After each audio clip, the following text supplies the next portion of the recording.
नमस्कार ओडिशा। आज हूँ डिसेम्बर मास 18 तारिख गुरुवार। आज दिन जाकर गुरुत्वपूर्ण खबर उपरे आसंतु नजर पकाइबा। भिडियोटी को शेष पर्यंत देखंतु। मात्र किछि समय मध्य जानिपारिबे आज दिन संपूर्ण खबर। ता पूर्व चैनल नुआ थिले चैनल को सब्सक्राइब करी पाखरे थिबा बेल आइकन को ऑन करी रखंतु। परवर्ती खबर मैट्रिक परीक्षा पई पंजीकरण 30 जाए बढ़िला अवधि। 2027 हाईस्कूल सर्टिफिकेट परीक्षा पई नवम श्रेणी छात्रछात्री पंजीकरण अवधि को आसंता 30 तारिख जाए घुंचाई दिया जायछि। एही अवधि आज शेष हेउथिला। अनेक छात्रछात्री पंजीकरण करि पारि नथिबारु माध्यमिक शिक्षा परिषद कर्तृपक्ष उक्त अवधि को बढ़ाई दिछंती। ऑनलाइन जोगे प्रधान शिक्षक माने गत 3 तारिख नवम छात्रछात्री पंजीकरण कराई आसुथिले। मालकानगिरी जिल्ला रे इंटरनेट सेवा बंद करा जिबा ओ राज्यर आउ किछि उपतान जिल्ला रे इंटरनेट समस्या को हजार हजार छात्रछात्री सेमानक नाम पंजीकृत कराई पारि नथिले। एथिलागि अभिभावक निराश होइथिले। परवर्ती खबर श्रीमंदिर भीतर फोटो भाइराल घटना। आईन मंत्री कहले कठोर दंड विधान पर चिंता करुछंती सरकार। श्रीमंदिर भीतर फोटो भाइराल घटना पर आईन मंत्री प्रतिक्रिया सामना को आसीछि। मंत्री कहछंती कठोर दंड विधान पर चिंता करुछंती सरकार। कठोर पदक्षेप ने किपरि बंद कर जिवो आलोचना चली। पुराना आईन रे अनेक गुड़िए दंड विधान रे प्रावधान अछि। सेथिरे किछटा परिवर्तन पर प्रक्रिया चली बोली कहछंती आईन मंत्री। मंदिर भितरे फोटो उठाई संपूर्ण बंद करने को प्रक्रिया चली। बेस किछि दिन नीरवता परे श्रीमंदिर भीतर फोटो पुणी भाइराल। सोशल मीडिया रे आशीर्वाद नामक जड़े व्यक्ति करछंती भाइराल। रत्न सिंहासन रे महाप्रभु श्री जगन्नाथक फोटो होइछि भाइराल। अति निकटरू फोटो निया जाइतिबा देखबाकू मिलिछि। व्यक्ति जनक किभଳି श्रीमंदिर भितरे फोटो उठाइछंती तार तदंत निहाती जरूरी। संपृक्त व्यक्ति विरोध में दृढ़ कार्यानुष्ठान पई दाबी। परवर्ती खबर ओडिशा रे 2 दिन पई येलो वार्निंग होई जांतु सतर्क। राज्यर गत किछि दिन धरी शीतलहरी जारी रही। आभ्यंतरीण ओडिशार सुंदरगढ़ कोरापुट एवं कंधमाल गोटे किंबा 2टी स्थान में घनरू अति घन कुहुड़ी देखा मिली। सेहीपरि कलाहांडी और झारसुगुड़ा आदि जिलार केतेक स्थान में हालुकारू मध्यम धरणर कुहुड़ी पड़ी। आसंता 2 दिन 3 जिले में घन कुहुड़ी नहीं आंचलिक पाणीपाग विज्ञान केन्द्र पक्षर सतर्क सूचना जारी कर येलो वार्निंग जारी होइतिबा जिलागुड़िक मध्य सुंदरगढ़ कोरापुट और कंधमाल रही। अन्यपटे कलाहांडी सुंदरगढ़ झारसुगुड़ा कोरापुट और कंधमाल रे गोटे 2टी स्थान में हालुकारू मध्यम धरणर कुहुड़ी पड़ा नहीं पाणीपाग केन्द्र पक्षर पूर्वानुमान कर 19 रु 23 तारिख पर्यंत राज्य में पाग शुखला रही पारे। मंगलवार रेकर्ड कर तापमात्रा अनुसार दारिंगबाड़ी में दिन तापमात्रा सर्वाधिक 24.5 डिग्री सेल्सियस और राति तापमात्रा 7.0 डिग्री सेल्सियस रही। राज्यर सर्वनिम्न तापमात्रा कोरापुट रे 6.5 डिग्री सेल्सियस रही। परवर्ती खबर सुदान फेरिले ओडिया युवक। केंद्र सरकार को धन्यवाद दिले मुख्यमंत्री। आफ्रिकीय राष्ट्र सुदान रे निखोज थिबा जगतसिंहपुर जिलार ओडिया युवक आदर्श कुमार बेहरा को उद्धार कर केंद्र सरकार उद्यम पर से भारत फेरिचंती। आज भुवनेश्वर विमान बंदर रे तांको स्वागत कर ओडिशा सरकार तांको परिवार जोगाजोगरे रही आदर्श को समस्त सहायता जगाई देउछंती। सूचनायोग्य जे आदर्श सुदानर उत्तर डरफर राज्यर एल फासर सहर में निखोज थिले। भारत सरकार तांको किछि आंतर्जातिक मध्यस्थी सहयोग रे उद्धार करछंती। आदर्श फेरिबा खबर पाई मुख्यमंत्री श्री मोहन चरण माझी खुशी व्यक्त करने सह केंद्र सरकार वैदेशिक व्यापार मंत्रालय को धन्यवाद अर्पण करछंती। सूचनायोग्य जे आदर्श निखोज खबर पाई मुख्यमंत्री गभीर चिंता प्रकट करने सह तांको निर्देश रे राज्य सरकार केंद्र वैदेशिक व्यापार मंत्रालय को पत्र लिखि तांको उद्धार करबा पाई अनुरोध करथिले। एथि सहित नुआ दिल्ली रे अवस्थापित आवासिक कमिशनर मध्य वैदेशिक मंत्रालय को पत्र लिखि सुदान रे अवस्थापित भारतीय राष्ट्रदूत कार्यालय सहित जोगाजोग रे रही आदर्शक खोज खबर नेबा एवं तांको सुरक्षित भाव फेराई आनिबा पाई अनुरोध करथिले। सूचनायोग्य जे जगतसिंहपुर जिला तीर्तोल थाना कटकणा ग्रामर आदर्श कुमार बेहेरा 2022 मसीह सुदान रे काम करथिले। परे तांको परिवार वर्ग पाखकु खबर आसीथिला जे आदर्श वर्तमान निखोज अछंती एवं तांकर कोनोसी खोज खबर मिल नाही। परवर्ती खबर एणिकी प्रति वर्ष जमीर सरकारी मूल्य 5% बढ़िबो। एणिकी प्रति वर्ष जमीर सरकारी मूल्य 5% लेखाएं बढ़िबो।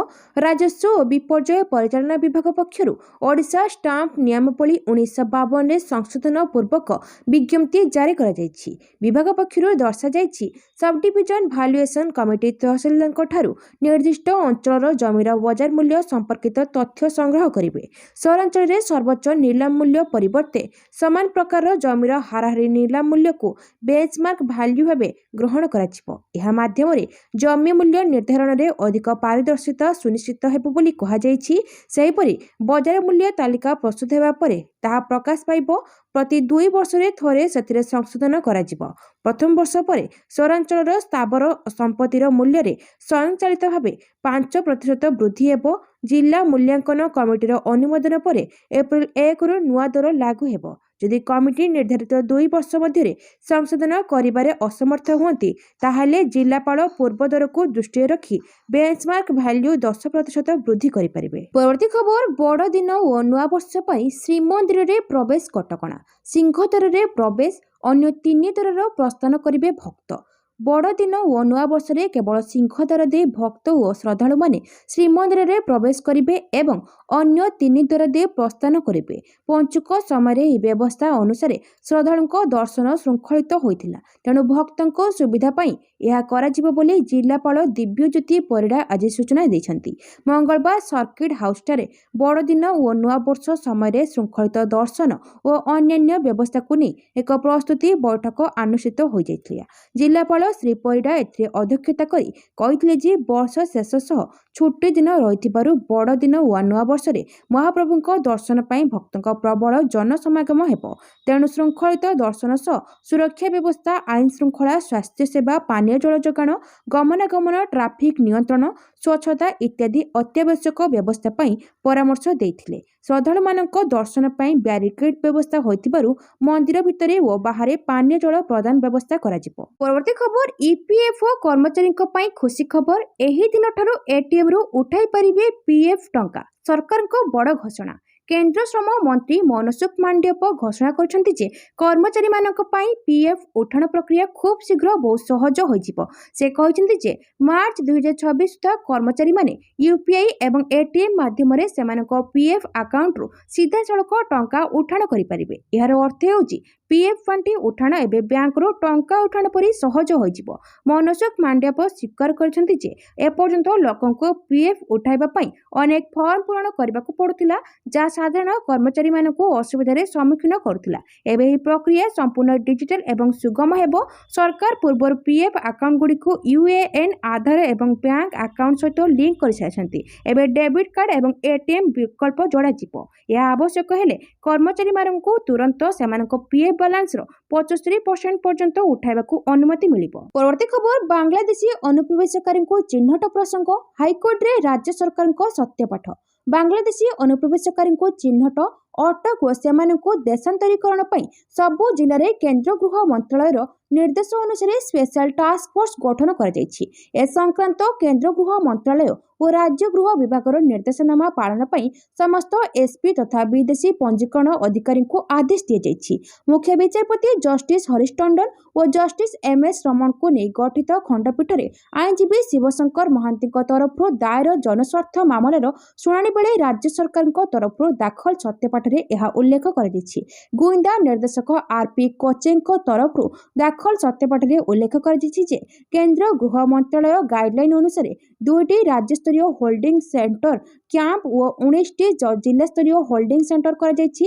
ସନ୍ଦେହରେ ବିଭିନ୍ନ ଜିଲ୍ଲାରେ 2269ଟି ବ୍ୟକ୍ତିଙ୍କୁ ଯାଞ୍ଚ କରାଯାଇଥିଲା।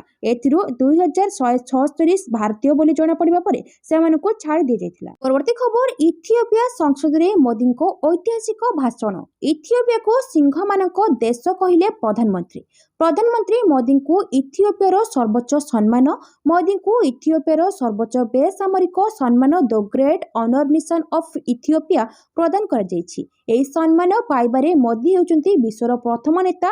ପ୍ରଧାନମନ୍ତ୍ରୀ ମୋଦି ଏହି ସମ୍ମାନକୁ 140 କୋଟି ଭାରତୀୟଙ୍କ ଉଦ୍ଦେଶ୍ୟରେ ଉତ୍ସର୍ଗ କରି କହିଛନ୍ତି, ସମ୍ମାନ ମିଳିବା ତାଙ୍କ ପାଇଁ ସୌଭାଗ୍ୟର ବିଷୟ। ଉଭୟ ଦେଶ ମଧ୍ୟରେ ସମ୍ପର୍କକୁ ଷ୍ଟ୍ରାଟେଜିକ୍ ପାର୍ଟନରସିପ୍କୁ ବୃଦ୍ଧି କରାଯାଇଛି। ଅର୍ଥନୀତି, ପ୍ରଯୁକ୍ତିବିଦ୍ୟା, ପ୍ରତିରକ୍ଷା ଏବଂ ସ୍ୱାସ୍ଥ୍ୟ କ୍ଷେତ୍ରରେ ସହଯୋଗ ବଢ଼ାଇବାକୁ ନିଷ୍ପତ୍ତି ନିଆଯାଇଛି। ପରବର୍ତ୍ତୀ ଖବର, ଆବାସିକ ଅଞ୍ଚଳରେ ବେଆଇନ ଭାବେ ମୋବାଇଲ ଟାୱାର ନିର୍ମାଣ ଅଭିଯୋଗ। ହାଇକୋର୍ଟଙ୍କ ଜବାବ ତଲବ। सीडीएस सेक्टर 6 आवासिक अंचल कर्तृपक्ष बिना अनुमति तथा नियम उल्लंघन कर घर छात उपरे मोबाइल फोन टावर निर्माण करा अभियोग नहीं दायर मामला को हाइकोर्ट गुरुत्वर सहित ग्रहण कर मामलें राज्य सरकार सीएमसी और सीडीए निकटर हाइकोर्ट जवाब तलब कर नियम उल्लंघन कर अनधिकृत निर्माण प्रसंग में जानिबा परे मध्य सीएमसी और अन्य कर्तृपक्ष कौन पाई आईन अनुसार पदक्षेप ग्रहण करूनांती बोली शुणाणी बेले आज प्रश्न उठिथिला। नियम उल्लंघन क्षेत्र में कर्तृपक्ष तरफ आईन अनुसार कार्यानुष्ठान ग्रहण करा उपरे हाइकोर्ट गुरुत्वारोप करछंती। परवर्ती खबर डीजीपी कैंप कार्यालय समीक्षा बैठक सुरक्षा व्यवस्था नहीं गुरुत्वारोप इंग्राजी नववर्ष 2026 उपलक्षे महाप्रभु श्री जगन्नाथ दर्शन करने को लक्षाधिक भक्त पुरी को आसबार संभावना रही। भक्तों सुरक्षा महाप्रभु श्रृंखलित दर्शन मंदिर सुरक्षा ट्राफिक व्यवस्थार सुसमन्वय और सुपरिचालना उपरे आज राज्य आरक्षी महानिर्देशक जगेश बहादुर खुरानिया अध्यक्षतार भुवनेश्वर स्थित डीजीपी कैंप कार्यालय एक उच्चस्तरीय समीक्षा बैठक अनुष्ठित हो जाइछि। पुरी को लक्षाधिक भक्तों आगमन को दृष्टि रखी सहर मध्य व्यापक सुरक्षा व्यवस्था ग्रहण करने को डीजीपी बैठक में गुरुत्वारोप करथिले। श्रीमंदिर परिसर मध्य भक्तों श्रृंखलित दर्शन भिड़ सुनियंत्रण ट्राफिक और पार्किंग व्यवस्थार सुपरिचालना समुद्र कूल पेट्रोलिंग गुरुत्वपूर्ण छक मानकठारे सीसीटीवी स्थापन होटेल और लॉज गुड़िक कड़ाकड़ी चेकिंग भली आवश्यक पदक्षेप ग्रहण करने को डीजीपी वरिष्ठ पुलिस अधिकारी को निर्देश देते। नववर्ष पालन अवसर में पुरी में सुरक्षित श्रृंखलित और शांतिपूर्ण परिवेश सृष्टि करने पुलिस पक्षर आवश्यक पदक्षेप ग्रहण करने को डीजीपी पुरी एसीपी को निर्देश देते। परवर्ती खबर किस छात्र मृत्यु किम्स मेडिकल पुलिस टीम किस छात्र हत्या घटन तदंत किम्स मेडिकल पुलिस टीम क्यों परिस्थिति में छात्र जनक मेडिकल आसीथिले पचराउचरा करुछि पुलिस। इन्फोसिटी आईसीसी नेतृत्व में पुलिस टीम पचराउचरा करुछि।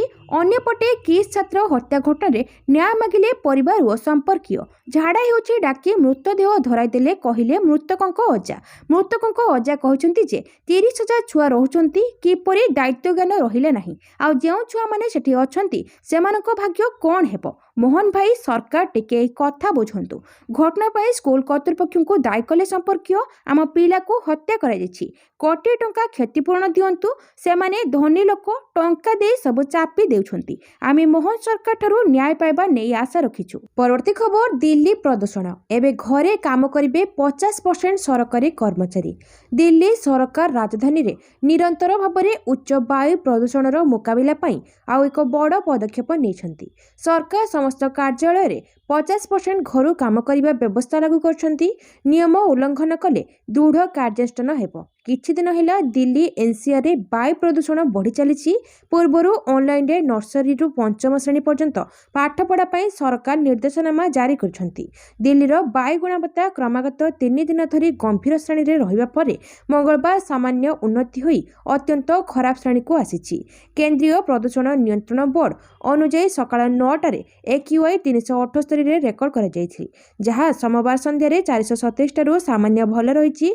समस्त सरकारी एवं बेसरकारी संगठन गुड़ी को सेमानकर सर्वाधिक 50% कर्मचारी सहित कार्य करने को पड़िबो एवं अन्य समस्त कर्मचारी आसंता काली ठारू घरू काम करिवे। स्वास्थ्य सेवा अग्निशम विभाग विपर्यय परिचालना एवं परिवहन विभाग भली अत्यावश्यक सेवा कर्मचारी मानकु एही नियमरु मुक्त कराजिबो। परवर्ती खबर स्कूल कॉलेज पिलांकु प्रेमानंद जी को चेतावनी थट्टा मजा पिलांको भविष्यत सारिदेब।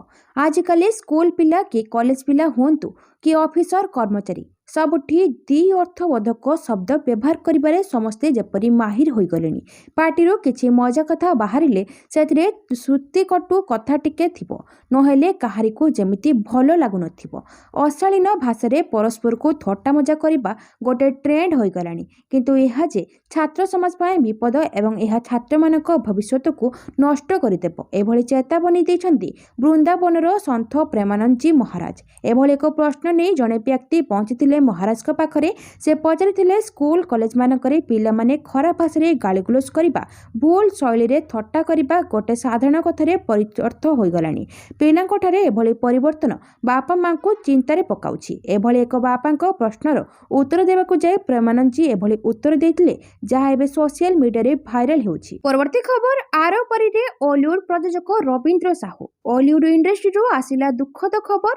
ଆରପାରିରେ ଓଲିଉଡ ଜଣାଶୁଣା ପ୍ରଯୋଜକ ରବୀନ୍ଦ୍ର ସାହୁ ଆସନ୍ତାକାଲି ସକାଳ 7:45 ସମୟରେ ତାଙ୍କର ମୃତ୍ୟୁ ହୋଇଛି।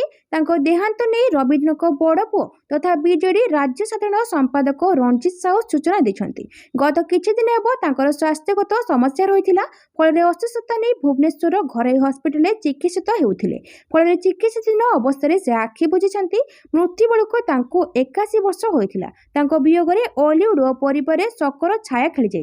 ପରବର୍ତ୍ତୀ ଖବର, ନ୍ୟାସନାଲ ହେରାଲ୍ଡ ପ୍ରସଙ୍ଗରେ କେନ୍ଦ୍ର ଉପରେ ବର୍ଷିଲେ ପିସିସି ସଭାପତି ଭକ୍ତଚରଣ ଦାସ। ନ୍ୟାସନାଲ ହେରାଲ୍ଡ ପ୍ରସଙ୍ଗରେ କେନ୍ଦ୍ର ଉପରେ ବର୍ଷିଲେ ପିସିସି ସଭାପତି ଭକ୍ତଚରଣ ଦାସ। ୟୁପିଏ ଅଧ୍ୟକ୍ଷା ସୋନିଆ ଗାନ୍ଧୀ ଓ ବିରୋଧୀ ଦଳ ନେତା ରାହୁଲ ଗାନ୍ଧୀଙ୍କୁ ଇଡି କରିଆସୁଛି ଟାର୍ଗେଟ।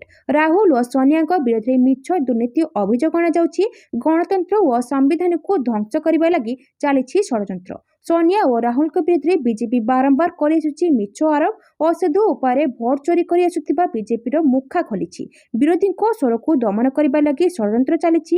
କ୍ଷମତାର ଦୁରୁପଯୋଗ କରି ଇଡିକୁ ବ୍ୟବହାର କରାଯାଉଛି। ପ୍ରତିବାଦରେ ଆସନ୍ତାକାଲି ପ୍ରତି ଜିଲ୍ଲା ମୁଖ୍ୟାଳୟରେ ଦିଆଯିବ ଧାରଣା। ଆସନ୍ତା 19 ତାରିଖରେ ସାରା ରାଜ୍ୟରେ ହେବ ମଶାଲ ଯାତ୍ରା। ଗତକାଲି ରାହୁଲ ଓ ସୋନିଆଙ୍କ ବିରୋଧରେ ଦାୟର ଚାର୍ଜସିଟ୍କୁ ଖାରଜ କରିଥିଲେ ଦିଲ୍ଲୀ କୋର୍ଟ। ପରବର୍ତ୍ତୀ ଖବର, ଅନ୍ତିମ ସଂସ୍କାର ପାଇଁ ସ୍ୱର୍ଗଦ୍ୱାରରେ ବଢୁଛି ଶବ ସଂଖ୍ୟା। କାଠ ଯୋଗାଣ ନେଇ ବଢିଲା ଚିନ୍ତା। ସ୍ୱର୍ଗଦ୍ୱାରରେ ଶବ ସତ୍କାର ପାଇଁ ଗହଳି। ସ୍ୱର୍ଗଦ୍ୱାରରେ ଶବ ସଂଖ୍ୟା ହୁ ହୁ ହୋଇ ବଢିବାରେ ଲାଗିଛି। ପ୍ରତିଦିନ ଶତାଧିକ ଅନ୍ତିମ ସଂସ୍କାର। ଗତ ସୋମବାର ସବୁ ରେକର୍ଡ ଭାଙ୍ଗିଛି ସ୍ୱର୍ଗଦ୍ୱାରରେ ଶବ ସତ୍କାର। 24 ଘଣ୍ଟା ଭିତରେ ସ୍ୱର୍ଗଦ୍ୱାରକୁ ଆସିଛି 136 ଶବ। ଏହା ସ୍ୱର୍ଗଦ୍ୱାର ଇତିହାସର ସର୍ବକାଳୀନ ରେକର୍ଡ। ଗତ ଅଗଷ୍ଟ ମାସରେ ଗୋଟିଏ ଦିନରେ ସର୍ବାଧିକ 122ଟି ଶବ ଆସିଥିବା ରେକର୍ଡ ରହିଥିଲା। କ୍ରମାଗତ ଭାବରେ ସ୍ୱର୍ଗଦ୍ୱାରକୁ ଶବ ସଂଖ୍ୟା ବଢି ବଢି ଚାଲିଛି। ଶବଦାହ ପାଇଁ ମୁଖ୍ୟ ଭୂମିକା ନିଭାଉଥିବା କାଠ ଯୋଗାଣ କିନ୍ତୁ କମିବାରେ ଲାଗିଛି ଓ ଦର ବଢିବାରେ ଲାଗିଛି। କମ୍ ଦିନ ଭିତରେ ସ୍ୱର୍ଗଦ୍ୱାରକୁ ଆବଶ୍ୟକତା ଅନୁସାରେ ଆଉ କାଠ ଯୋଗାଇ ହେବନି ବୋଲି ଆଶଙ୍କା ପ୍ରକାଶ ପାଇଛି। ଏନେଇ କାଠ ଯୋଗାଉଥିବା ସଂସ୍ଥା ଓଏଫଡିସି ସ୍ପଷ୍ଟ କରିଛି। ଏତିକି ବେଳୁ ବିକଳ୍ପ ଚିନ୍ତା ନ କଲେ ଶବଦାହ ବାଧାପ୍ରାପ୍ତ ହେବା ଥୟ ହୋଇଛି।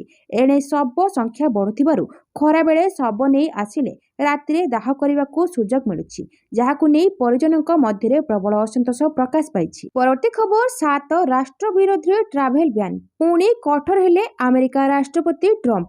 ନିରାପତ୍ତା, ସାଧାରଣ ଜନତାଙ୍କ ସୁରକ୍ଷା ଓ ଭିସା ପ୍ରସଙ୍ଗରେ ଅଧିକ କଠୋର ହେଲେ ଆମେରିକା ରାଷ୍ଟ୍ରପତି ଡୋନାଲ୍ଡ ଟ୍ରମ୍ପ। 7ଟି ଦେଶର ନାଗରିକଙ୍କ ଆମେରିକା ପ୍ରବେଶ ଉପରେ ଜାରି କଲେ କଟକଣା। ପୂର୍ବରୁ ଟ୍ରମ୍ପ ଏହି ନିଷ୍ପତ୍ତି 30ଟି ରାଷ୍ଟ୍ର ବିରୋଧରେ ସମ୍ପୂର୍ଣ୍ଣ ଓ ଆଂଶିକ କାର୍ଯ୍ୟକାରୀ କରିଥିଲେ। ଆସନ୍ତା ଜାନୁଆରୀ 1ରୁ ବୁର୍କିନା ଫାସୋ, ମାଳି, ନାଇଜର, ଦକ୍ଷିଣ ସୁଦାନ, ସିରିଆ, ଲାଓସ ଓ ସିଏରା ଲିଓନ ବିରୋଧରେ ଏହି ଘୋଷଣା କାର୍ଯ୍ୟକାରୀ ହେବ। ଜାନୁଆରୀ 1ରୁ ଏହି ନୂଆ ନିୟମ ବଳରେ ଏହି ସବୁ ଦେଶର ନାଗରିକମାନେ ଏଣିକି ଆମେରିକା ଯାଇପାରିବେ ନାହିଁ। ଏହାସହ ପାଲେଷ୍ଟାଇନ କର୍ତ୍ତୃପକ୍ଷଙ୍କ ଦ୍ୱାରା ଜାରି ଟ୍ରାଭେଲ ଡକୁମେଣ୍ଟ ହାସଲ କରିଥିବା ନାଗରିକମାନେ ବି ଆମେରିକା ଯାଇପାରିବେ ନାହିଁ। ପରବର୍ତ୍ତୀ ଖବର, ଭାରତୀୟ ସେନାକୁ ବଳକା 3ଟି ବୋଇଂ ଆପାଚେ ହେଲିକପ୍ଟର। ଭାରତୀୟ ସେନାକୁ ବଳକା 3ଟି ବୋଇଂ ଆପାଚେ ଆକ୍ରମଣକାରୀ ହେଲିକପ୍ଟର ମିଳିଛି। ଖୁବ୍ ଶୀଘ୍ର ହେଲିକପ୍ଟରଟି ଯୋଧପୁର ସ୍ଥିତ ସେନାର 451 ଆର୍ମି ଏଭିଏସନ ସ୍କ୍ୱାଡ୍ରନ ସହିତ ଯୋଗ ଦେବ ବୋଲି ସୂଚନା ମିଳିଛି। ସେନା ସୂଚନା ଅନୁଯାୟୀ ଆଗାମୀ ଦିନରେ ସମାବେଶ, ମିଳିତ ଯାଞ୍ଚ ଏବଂ ଅନ୍ୟାନ୍ୟ ଔପଚାରିକତା ସମାପ୍ତ ହେବା ପରେ ହେଲିକପ୍ଟର ଗୁଡ଼ିକୁ ଯୋଧପୁରରେ ମୁତୟନ କରାଯିବ। ପରବର୍ତ୍ତୀ ଖବର, ମୋଦି ଶାହା ଇସ୍ତଫା ଦେବା ଉଚିତ। ଦିଲ୍ଲୀ ଅଦାଲତ ନ୍ୟାସନାଲ ହେରାଲ୍ଡ ମାମଲାରେ ସୋନିଆ ଗାନ୍ଧୀ ଏବଂ ରାହୁଲ ଗାନ୍ଧୀଙ୍କ ବିରୋଧରେ ଇଡିର ମନି ଲଣ୍ଡରିଂ ଅଭିଯୋଗର ବିଚାର କରିବାକୁ ମନା କରିବା ପରେ କଂଗ୍ରେସ ପ୍ରଧାନମନ୍ତ୍ରୀ ନରେନ୍ଦ୍ର ମୋଦି ଏବଂ ଗୃହମନ୍ତ୍ରୀ ଅମିତ ଶାହାଙ୍କ ଇସ୍ତଫା ଦାବି କରିଛି। ସାମ୍ବାଦିକ ସମ୍ମିଳନୀରେ ଦଳର ଜାତୀୟ ସଭାପତି ମଲ୍ଲିକାର୍ଜୁନ ଖଡଗେ ଉଭୟଙ୍କ ଇସ୍ତଫା ଦାବି କରିବା ସହ କହିଛନ୍ତି ଯେ ଆମେ ସଂସଦ ଭିତରେ ଏବଂ ବାହାରେ ସେମାନଙ୍କ ସହିତ ଲଢ଼ିବୁ ଏବଂ ସେମାନଙ୍କୁ ଶିକ୍ଷା ଦେବୁ। ସୋନିଆ ଗାନ୍ଧୀ, ରାହୁଲ ଗାନ୍ଧୀ ଏବଂ ଅନ୍ୟ 5 ଜଣଙ୍କୁ ଆଶ୍ୱସ୍ତି ଦେଇଛି ଦିଲ୍ଲୀ ଅଦାଲତ। ମଙ୍ଗଳବାର ଦିନ ନ୍ୟାସନାଲ ହେରାଲ୍ଡ ମାମଲାରେ ପ୍ରବର୍ତ୍ତନ ନିର୍ଦ୍ଦେଶାଳୟ ମନି ଲଣ୍ଡରିଂ ଅଭିଯୋଗର ବିଚାର କରିବାକୁ ମନା କରିଦେଇଛନ୍ତି। ଅଦାଲତ କହିଛି ଯେ ଏଜେନ୍ସିର ତଦନ୍ତ ଏଫ୍ଆଇଆର୍ରୁ ନୁହେଁ ବରଂ ଏକ ବ୍ୟକ୍ତିଗତ ଅଭିଯୋଗରୁ ଆରମ୍ଭ ହୋଇଛି। କଂଗ୍ରେସ ରାଷ୍ଟ୍ରୀୟ ଅଧ୍ୟକ୍ଷ ଶ୍ରୀ ଖଡଗେ କହିଛନ୍ତି ଯେ ଏହି ରାୟ ପରେ ମୋଦି ଏବଂ ଶାହା ଇସ୍ତଫା ଦେବା ଉଚିତ କାରଣ ଏହା ସେମାନଙ୍କ ମୁହଁର ଏକ ଚାପୁଡ଼ା ପରି। ପରବର୍ତ୍ତୀ ଖବର, ଇସ୍ରାଏଲି ପ୍ରଧାନମନ୍ତ୍ରୀ ନେତାନ୍ୟାହୁଙ୍କୁ ଭେଟିଲେ ଜୟଶଙ୍କର, ଗଭୀର ରଣନୈତିକ ସମ୍ପର୍କରେ କଲେ ଆଲୋଚନା। ବୈଦେଶିକ ମନ୍ତ୍ରୀ ଏସ୍ ଜୟଶଙ୍କର ମଙ୍ଗଳବାର ଦିନ 2 ଦିନିଆ ଇସ୍ରାଏଲ ଗସ୍ତରେ ତେଲ ଅଭିଭରେ ପହଞ୍ଚିଛନ୍ତି। ସେଠାରେ ସେ ଅଷ୍ଟ୍ରେଲିଆର ବଣ୍ଡି ବିଚ୍ରେ ହୋଇଥିବା ଆତଙ୍କବାଦୀ ଆକ୍ରମଣର ଦୃଢ଼ ନିନ୍ଦା କରିଛନ୍ତି। ସେ ତାଙ୍କର ଇସ୍ରାଏଲି ପ୍ରତିପକ୍ଷ ଗିଦୋନ ମୋସୋ-ସାର୍ଙ୍କ ସହିତ ସାମ୍ବାଦିକମାନଙ୍କ ସହ କଥାବାର୍ତ୍ତା କରିଥିଲେ। ଏସ୍ ଜୟଶଙ୍କର କହିଛନ୍ତି, ପ୍ରଥମେ ମୁଁ ବଣ୍ଡି ବିଚ୍ରେ ହନୁକା ଉତ୍ସବ ସମୟରେ ହୋଇଥିବା ଆତଙ୍କବାଦୀ ଆକ୍ରମଣରେ ଜୀବନ ଏବଂ ସମ୍ପତ୍ତି କ୍ଷତି ପାଇଁ ମୁଁ ସମବେଦନା ଜଣାଇବାକୁ ଚାହୁଁଛି। ମୁଁ କହିବାକୁ ଚାହୁଁଛି ଯେ ଆମେ ଏହି ଆକ୍ରମଣକୁ ଦୃଢ଼ ନିନ୍ଦା କରୁଛୁ। ପରବର୍ତ୍ତୀ ଖବର, ଇଥିଓପିଆ ସହ 8ଟି ପ୍ରସଙ୍ଗରେ ଭାରତର ଚୁକ୍ତିନାମା। ପ୍ରଧାନମନ୍ତ୍ରୀ ନରେନ୍ଦ୍ର ମୋଦିଙ୍କ ଇଥିଓପିଆ ଗସ୍ତ ଏକ ଗୁରୁତ୍ୱପୂର୍ଣ୍ଣ ସଫଳତା ବୋଲି କୁହାଯାଉଛି। ମଙ୍ଗଳବାର ଦିନ ପ୍ରଧାନମନ୍ତ୍ରୀ ମୋଦି ଇଥିଓପିଆ ସହିତ ଦ୍ୱିପାକ୍ଷିକ ସମ୍ପର୍କକୁ ସୁଦୃଢ଼ କରିବା ପାଇଁ 3ଟି ପ୍ରମୁଖ ପ୍ରସଙ୍ଗ ଉପରେ ଆଲୋଚନା କରିଥିଲେ। ଖାଦ୍ୟ ଏବଂ ସ୍ୱାସ୍ଥ୍ୟ ସୁରକ୍ଷା, ଡିଜିଟାଲ ସାର୍ବଜନୀନ ଭିତ୍ତିଭୂମି ଏବଂ କ୍ଷମତା ନିର୍ମାଣ। ଦୁଇ ଦେଶ ରାଜନୈତିକ, ଅର୍ଥନୈତିକ, ସୁରକ୍ଷା, ବ୍ୟବସାୟ ଏବଂ ନିବେଶ ସମେତ 8ଟି ପ୍ରସଙ୍ଗରେ ସହମତି ପ୍ରକାଶ ପାଇଛି। ଭାରତ ଓ ଇଥିଓପିଆ ସମ୍ପର୍କ ମଜବୁତ ହୋଇଛି। ପ୍ରଧାନମନ୍ତ୍ରୀ ମୋଦି ଏବଂ ପ୍ରଧାନମନ୍ତ୍ରୀ ଆବି ଅହମଦଙ୍କ ମଧ୍ୟରେ ଆଲୋଚନା ଭାରତ ଏବଂ ଇଥିଓପିଆ ମଧ୍ୟରେ ରଣନୈତିକ ସହଭାଗିତାକୁ ମଜବୁତ କରିଛି। ଦୁଇ ନେତା କୃତ୍ରିମ ବୁଦ୍ଧିମତ୍ତା ଏଆଇରେ ନୂତନ କାର୍ଯ୍ୟକ୍ରମ ଆରମ୍ଭ କରିବା ଏବଂ ଛାତ୍ରବୃତ୍ତିକୁ ଦ୍ୱିଗୁଣିତ କରିବା ବିଷୟରେ ମଧ୍ୟ ଆଲୋଚନା କରିଥିଲେ, ଯାହା ଅଧିକ ଇଥିଓପିଆ ଛାତ୍ରଙ୍କୁ ଭାରତରେ ପଢ଼ିବାରେ ସୁଯୋଗ ପ୍ରଦାନ କରିବ। ପରବର୍ତ୍ତୀ ଖବର, ବାଂଲାଦେଶ ହାଇକମିଶନକୁ ସମନ କଲା ଏମ୍ଇଏ। ଢାକାରେ ଥିବା ଭାରତୀୟ ହାଇକମିଶନକୁ ଧମକ। ବାଂଲାଦେଶ ହାଇକମିଶନକୁ ସମନ କଲା ଏମ୍ଇଏ। ଢାକାରେ ଭାରତୀୟ ଦୂତାବାସର ସୁରକ୍ଷା ନେଇ ବଢ଼ୁଥିବା ଚିନ୍ତା ମଧ୍ୟରେ ଭାରତ ସରକାର ବୁଧବାର ଦିନ ଦିଲ୍ଲୀରେ ଥିବା ବାଂଲାଦେଶ ହାଇକମିଶନର ଏମ୍ ରିୟାଜ ହମିଦୁଲ୍ଲାଙ୍କୁ ସମନ କରିଛନ୍ତି। ଗତ କିଛି ଦିନ ଧରି ବାଂଲାଦେଶ ରାଜଧାନୀରେ ଭାରତୀୟ ମିଶନ ବାହାରେ ଚାଲିଥିବା ବିରୋଧ ପ୍ରଦର୍ଶନ ପରିପ୍ରେକ୍ଷୀରେ ଏହି ପଦକ୍ଷେପ ନିଆଯାଇଛି। ଏହି ଘଟଣା ସହିତ ଜଡ଼ିତ ଲୋକଙ୍କ ଅନୁସାରେ ତାଙ୍କୁ ଢାକାରେ ଭାରତୀୟ ମିଶନର ସୁରକ୍ଷା ବ୍ୟବସ୍ଥା ଏବଂ ସାମ୍ପ୍ରତିକ ଘଟଣାବଳୀ ସମ୍ପର୍କରେ ଭାରତର ଚିନ୍ତା ବିଷୟରେ ଅବଗତ କରାଯାଇଥିଲା। ପରବର୍ତ୍ତୀ ଖବର, ମ୍ୟୁଜିକ ସିଷ୍ଟମ ବନ୍ଦ ରଖନ୍ତୁ, ଗାଡ଼ି ଧୀରେ ଚଲାନ୍ତୁ। କୁହୁଡ଼ି ଯୋଗୁଁ ନଏଡାରେ ଡ୍ରାଇଭିଂ ଆଡଭାଇଜରି ଜାରି। ଦିଲ୍ଲୀରେ ଦିନକୁ ଦିନ ବଢ଼ି ଚାଲିଛି ବାୟୁ ପ୍ରଦୂଷଣ। ଘନ କୁହୁଡ଼ି ଯୋଗୁଁ ଦୁର୍ଘଟଣା ଘଟି ଚାଲିଛି। କୁହୁଡ଼ି ଯୋଗୁଁ ନଏଡା ପ୍ରଶାସନ ଆଡଭାଇଜରି ଜାରି କରିଛି। କୁହୁଡ଼ି ଯୋଗୁଁ ସୁରକ୍ଷିତ ଯାତ୍ରା କରିବା ପାଇଁ ଗାଡ଼ି ଚାଳକଙ୍କ ମ୍ୟୁଜିକ ସିଷ୍ଟମ ବନ୍ଦ ରଖିବା ସହିତ ଧୀର ଗତିରେ ଗାଡ଼ି ଚଳାଇବା ପାଇଁ କୁହାଯାଇଛି। ପରିବହନ ଅଧିକାରୀ ଉଦିତ ନାରାୟଣ ପାଣ୍ଡେ କହିଛନ୍ତି, ଥଣ୍ଡା ଯୋଗୁଁ କୁହୁଡ଼ି ହେଉଥିବାରୁ ରାସ୍ତାରେ ଗାଡ଼ି ଚଳାଇବା କଷ୍ଟକର ହୋଇପଡ଼ିଛି। ଏଥିପାଇଁ ଦୁର୍ଘଟଣାର ଆଶଙ୍କା ବଢ଼ି ଚାଲିଛି। ଯଦି ଚାଳକ କିଛି ସରଳ ଏବଂ ଆବଶ୍ୟକୀୟ ସାବଧାନତା ପାଳନ କରନ୍ତି ତେବେ କିଛି ମାତ୍ରାରେ ଦୁର୍ଘଟଣାରୁ ରକ୍ଷା ପାଇପାରିବେ। କୁହୁଡ଼ି ସମୟରେ ଯାତ୍ରା କରିବାରୁ ଦୂରେଇ ରୁହନ୍ତୁ। ଗନ୍ତବ୍ୟସ୍ଥଳକୁ ପହଞ୍ଚିବା ପାଇଁ ତରତର ହୁଅନ୍ତୁ ନାହିଁ। ଧୀରେ ଗାଡ଼ି ଚଲାନ୍ତୁ, ସତର୍କ ରୁହନ୍ତୁ। ଘନ କୁହୁଡ଼ି ଯୋଗୁଁ ଭିଜିବିଲିଟି କମ୍ ରହୁଥିବାରୁ ଦୁର୍ଘଟଣା ବିପଦ ଅଧିକ ରହିଥାଏ। ଗାଡ଼ି ଚଳାଇବା ବେଳେ ମ୍ୟୁଜିକ ସିଷ୍ଟମ ବନ୍ଦ ରଖନ୍ତୁ। ଏସି ପରିବର୍ତ୍ତେ ହାଲକା ଭାବେ ହିଟର ବ୍ୟବହାର କରନ୍ତୁ ଏବଂ ଭିଜିବିଲିଟି ପାଇଁ କାର୍ କାଚ ଅଳ୍ପ ଖୋଲା ରଖନ୍ତୁ। ପରବର୍ତ୍ତୀ ଖବର, ମମତାଙ୍କ ଆସନ ଭବାନୀପୁରରୁ କଟିଲା 45,000 ଭୋଟରଙ୍କ ନାମ। ମୁଖ୍ୟମନ୍ତ୍ରୀ ମମତା ବାନାର୍ଜୀଙ୍କୁ ବଡ଼ ଝଟକା। ପଶ୍ଚିମବଙ୍ଗ ଏସ୍ଆଇଆର୍ରେ ମମତା ବାନାର୍ଜୀଙ୍କ ଆସନ ଭବାନୀପୁରରେ 45,000 ଭୋଟରଙ୍କ ନାମ କଟିଛି। ଏହି କ୍ରମରେ ପୁରା ରାଜ୍ୟର 58 ଲକ୍ଷ ଭୋଟରଙ୍କ ନାମ କଟିଛି। 1.9 କୋଟିଙ୍କୁ ନୋଟିସ୍ ହୋଇଛି। ଭବାନୀପୁରରେ 45,000 ନାମ କଟିବା ପରେ ସ୍ଥାନୀୟ ନେତା ବଡ଼ ବୈଠକ କରିଛନ୍ତି। ସେଥିରେ ବୁଥ୍ ସ୍ତରୀୟ ଏଜେଣ୍ଟଙ୍କୁ ନିର୍ଦ୍ଦେଶ ଦେଇଛନ୍ତି କି ସଂଶୋଧନ ମତଦାତା ସୂଚୀରେ ହଟାଯାଇଥିବା ନାମକୁ ଘର ଘର ଯାଇ ତଦନ୍ତ କରାଯାଉ। ଟିଏମ୍ସି ସୂତ୍ର ଅନୁସାରେ ସ୍ୱତନ୍ତ୍ର ଭୋଟର ସଂଶୋଧନ ଅଭିଯାନ ବା ଏସ୍ଆଇଆର୍ ଜରିଆରେ ଡ୍ରାଫ୍ଟ ରୋଲର ପ୍ରାୟ 44,787 ଭୋଟରଙ୍କ ନାମ କଟାଯାଇଛି। ମୋଟ ମତଦାତାର ପ୍ରାୟ 21.7% ଅଟେ। ପରବର୍ତ୍ତୀ ଖବର, ଜାହାଜରୁ ତେଲ ଲିକେଜକୁ କିପରି ପ୍ରତିହତ କରାଯିବ ନେଇ ମକ୍ ଡ୍ରିଲ୍। ସମୁଦ୍ରରେ ପ୍ରଦୂଷଣ ରୋକିବାକୁ ଭାରତୀୟ ତଟରକ୍ଷକ ବାହିନୀ ଉତ୍ତର ପୂର୍ବ ଅଞ୍ଚଳ ପକ୍ଷରୁ ବୁଧବାର ପ୍ରଦୂଷଣ ପ୍ରତିକ୍ରିୟା ଅଭ୍ୟାସ କରାଯାଇଛି। ପାରାଦୀପ ଉପକୂଳଠାରୁ 35 କିମି ଗଭୀର ସମୁଦ୍ରରେ ଏହି ମକ୍ ଡ୍ରିଲ୍ ଅନୁଷ୍ଠିତ ହୋଇଛି। ଜାହାଜରୁ ତେଲ ଲିକେଜକୁ କିପରି ପ୍ରତିହତ କରାଯିବ ସେ ନେଇ ଆଇସିଜି ପକ୍ଷରୁ ବିଭିନ୍ନ ରଣକୌଶଳ ସମେତ ଅଭ୍ୟାସ କରାଯାଇଛି। ଉକ୍ତ ଅଭ୍ୟାସ କାର୍ଯ୍ୟକ୍ରମରେ ଭାରତୀୟ ତଟରକ୍ଷକ ବାହିନୀ ଯୁଦ୍ଧ ଜାହାଜ ବିଜୟ ସମେତ ଭରତ ଅମୋଘ, ଅଦ୍ୟମ, କମଳାଦେବୀ, ଅମୃତ କୌର ଓ ସି-426 ସାମିଲ ହୋଇଛନ୍ତି। ଏହା ବାଦ ଆଇଓସିଏଲ୍ ବୋଟ୍, ପାରାଦୀପ ବନ୍ଦର ପ୍ରାଧିକରଣ ବୋର୍ଡ ଓ ଟଗ୍ ବୋଟ୍ ଅଂଶଗ୍ରହଣ କରିଥିଲେ। ଉକ୍ତ ମକ୍ ଡ୍ରିଲରେ ଜାହାଜର 400ରୁ ଉର୍ଦ୍ଧ୍ୱ କର୍ମଚାରୀ ଭାଗ ନେଇଛନ୍ତି। ପରବର୍ତ୍ତୀ ଖବର, କ୍ରୀଡ଼ାମନ୍ତ୍ରୀଙ୍କୁ ଝଟକା। 2 ବର୍ଷର ଦଣ୍ଡାଦେଶକୁ କାଏମ ରଖିଛନ୍ତି ସେସନ୍ସ କୋର୍ଟ।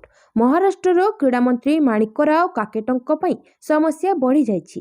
ନାସିକ ସେନ୍ସକୋ କୋର୍ଟ ଏକ ଠକେଇ ମାମଲାରେ ମନ୍ତ୍ରୀ ଏବଂ ତାଙ୍କ ଭାଇଙ୍କ ବିରୋଧରେ 2 ବର୍ଷର ଦଣ୍ଡାଦେଶକୁ ବଜାୟ ରଖିଛନ୍ତି। ଏହି ମାମଲା 1998 ମସିହାରେ ସେମାନଙ୍କର ଆୟକୁ କମ୍ ରିପୋର୍ଟ କରି 10% EWS କୋଟା ଅଧୀନରେ ଏକ ଫ୍ଲାଟ୍ ପାଇବା ସହିତ ଜଡ଼ିତ। କୋର୍ଟ ଗୃହ କୋଟା ଠକେଇ ମାମଲାରେ ମାଣିକ ରାଓ କୋକେଟେ ଏବଂ ତାଙ୍କ ଭାଇ ବିଠଲ କୋକେଟାଙ୍କୁ 2 ବର୍ଷ ସଶ୍ରମ କାରାଦଣ୍ଡରେ ଦଣ୍ଡିତ କରିଛନ୍ତି। ଭାଇ ଭଉଣୀ 2ଟି ଫ୍ଲାଟ୍ ପାଇଥିଲେ, କିନ୍ତୁ କୋର୍ଟ କୋକେଟେ ଭାଇମାନଙ୍କୁ ଫ୍ଲାଟ୍ ଆବଣ୍ଟନ ପାଇଁ ବାତିଲ କରି ପୁନଃ ଆବଣ୍ଟନ କରିବାକୁ Maharashtra housing and area development authority ଏବଂ ଡେପୁଟି କଲେକ୍ଟରଙ୍କୁ ନିର୍ଦ୍ଦେଶ ଦେଇଥିବା ଟ୍ରାଏଲ କୋର୍ଟଙ୍କ ଆଦେଶ ଖାରଜ କରାଯାଇଛି। ପ୍ରଥମ ଶ୍ରେଣୀ ମାଜିଷ୍ଟ୍ରେଟ କୋର୍ଟ କୋକେଟଙ୍କୁ 2 ବର୍ଷ ଜେଲ ଦଣ୍ଡ ଏବଂ 10 ବର୍ଷ ଜରିମାନା ଆଦେଶ ଦେଇଥିଲେ।